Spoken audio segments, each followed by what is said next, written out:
एक दिन सुबह के समय बादशाह अकबर अपने महल के झरोखे में खड़े थे।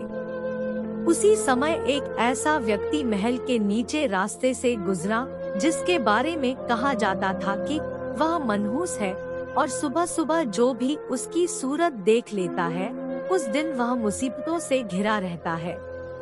उस व्यक्ति ने बादशाह को सलाम किया और आगे बढ़ गया। बादशाह अकबर सोचने लगे कि क्या यह बात सही है। आज हमने इसका मुंह देख लिया है, देखते हैं हमारे साथ क्या गुजरती है। अभी अकबर स्नान कर दरबार में जाने के लिए तैयार हुए ही थे कि उन्हें समाचार मिला कि उनकी बेगम का भाई दुर्घटना में घायल हो गया है।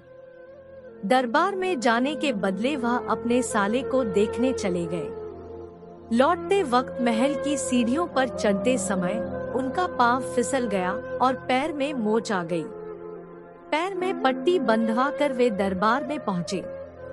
उस दिन बीरबल दरबार में नहीं आया, इसलिए कोई काम नहीं हो सका।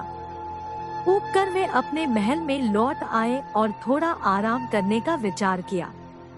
अभी उन्हें जरा सी झपकी आई थी कि बेगम ने उन्हें भोजन करने के लिए बुलाया।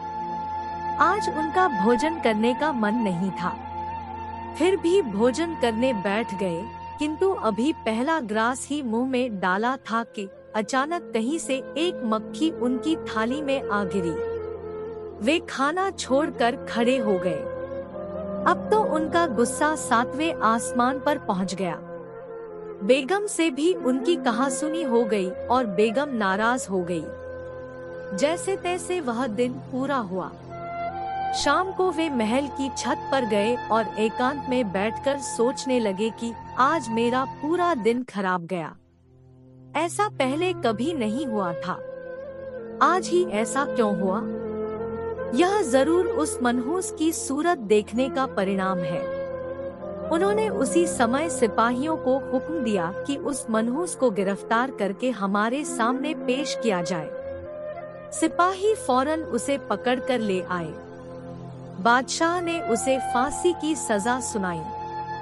दरबारियों के पूछने पर उन्होंने पूरी बात बताई कि किस प्रकार इसका मुंह देखने पर उन्हें पूरा दिन परेशान रहना पड़ा। खबर बीरबल तक भी पहुंची। उन्हें उस गरीब को मिली अन्यायपूर्ण सजा अच्छी नहीं लगी।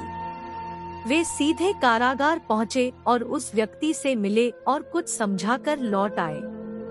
फांसी के दिन सिपाही उसे फांसी के तख्ते के पास ले गए। फांसी देने के पहले कोतवाल ने उससे उसकी अंतिम इच्छा पूछी। उसने कहा, कल सुबह बादशाह ने मेरा मुंह देखा था, इसलिए उन्हें कुछ तकलीफें उठानी पड़ी। कल ही मैंने सबसे पहले उनका मुंह देखा था, इसलिए मुझे आज फांसी पर चढ़ना पड़ रहा है।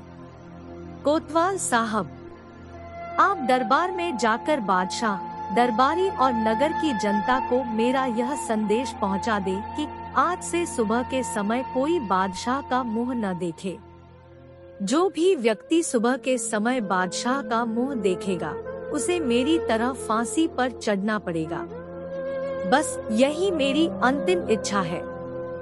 उस व्यक्ति की यह बात सुनकर कोतवाल स्तब्ध रह गया।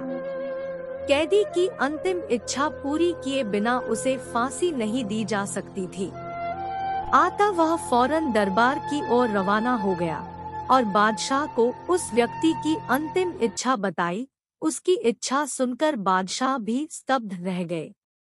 उन्होंने तुरंत कैदी को दरबार में बुलवाया। बादशाह ने उससे कहा, मैं समझ गया, बीरबल की सलाह से ही तुमने इस तरह की समझदारी की बात की है। मुझसे वाकई अन्याय होने जा रहा था। जाओ, मैं तुम्हारी सजा माफ करता हूँ।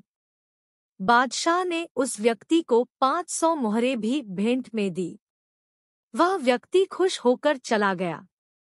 एक निर्दोष के प्राण बचाने के लिए बादशाह ने बीरबल का बहुत आभार माना।